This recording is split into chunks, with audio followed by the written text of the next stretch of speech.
I was a bit surprised when you turned up. I'd imagined something else altogether, imagined everything you'd said about yourself was a lie. That's what I would have done. I can go if you want. His voice was timid and bashful, as though it belonged to a small child, and he turned his eyes away and gave a somewhat demonstrative huff, as though he was trying to convince me of something. I don't normally do this kind of thing, perhaps, or I only signed into the chat room on a whim. I don't know what I was thinking. As though he wanted me to know that he'd already thought of everything that could happen. He might have an STD, he could be anybody, he might hurt me, you never know. I don't want you to go, I said, and tried to grab him by the hand, but he snatched it away and hid it behind his back. I understood him better than anyone else. Why would a man like him do something like this? Why didn't he go back where he'd come from? He was a successful-looking man of just over 30.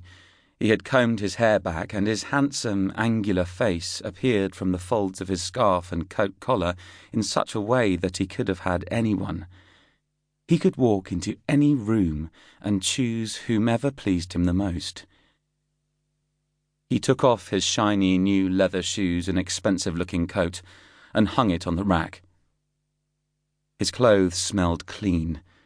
His pinstriped shirt was made of thick, smooth fabric, and his jeans hadn't even creased around the knees, though they fitted his legs like a pair of tights. For a moment, he stood in front of me without saying anything, until the forced silence began to bother him, and he slipped his hand around my lower back, pressed me firmly against the wall, and kissed me roughly. He gripped my wrists in his palms and pressed his thigh against my groin, as though he was afraid I might say something like I fancied him, or that I knew how angry all this can make you feel, how I understand him and the world he came from. Professional parents, I know.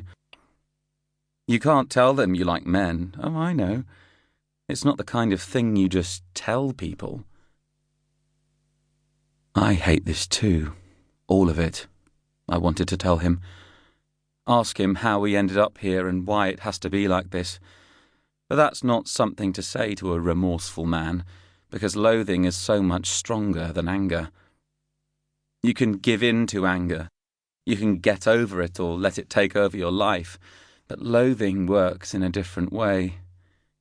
It burrows down under your nails, and even if you bite your fingers off, it won't go away. But I didn't say anything to him, because between men there are no questions.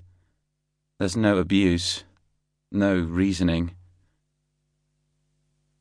His long nails scratched my back and shoulders. His neat row of teeth knocked against mine. I caught the smell of strong cologne on his neck, the feel of moist deodorant in his armpits. He pressed himself tightly against me and wrapped his legs around mine.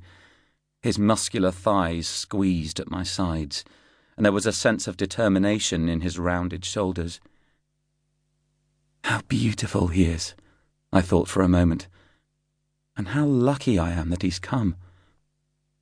His wrists with fair downy hair, the backs of his hands covered in bulging veins, his straight smooth fingers and well-groomed nails, the fitted shirt, its top buttons undone and beneath which I fill my nose with his scent, his collarbone propping up his chiselled pectoral muscles, the elegance of his tapering chest and the seduction of his waist, his tight but well-fitting jeans that sit so snugly round his thighs that the contours of his leg muscles look like they were etched with a blade.